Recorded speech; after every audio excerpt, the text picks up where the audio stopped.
એટલે મિત્રતાનો સંબંધ બધાથી ઊંચો સંબંધ છે, એમાં સ્વાર્થ હોતો નથી.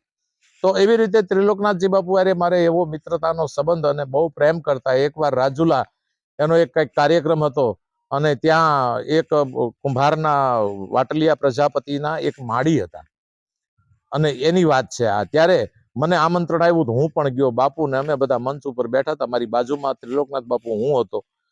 અચાનક ઈ માડીને ત્યાં કાયમને માટે બાપુ રોટલા ખાવા જતા. જયારે પરિભ્રમણ કરતા તો અઠવાડિયામાં એક વાર બે વાર ઈ માડીને હાથના રોટલા ખાઈને જયારે ઘેરે જાય ને ત્યારે માડી પૂછે કે આવ ત્રિલોકનાથ આવ, કે તું કારે બોલાવતા, કે ભાઈ તું ભૂખ્યો છો?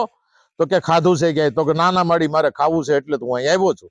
તો કે લે બાપા ઘડીક બે, હું રોટલો ઘડી દઉં.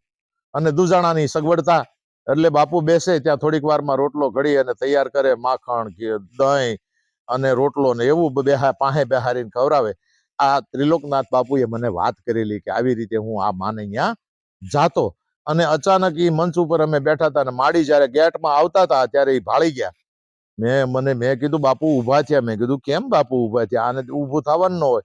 એના શિષ્યએ આ ભંડારાનું આયોજન કર્યું, 300 સાધુને આમંત્રણ આપેલું અને એમાંય 5-25 સાધુ એના શિષ્યોના શિષ્યો ને એના શિષ્યો, 2-5 મિત્ર સંતો મારી જેવા, એ બધા અમે બેઠા છીએ.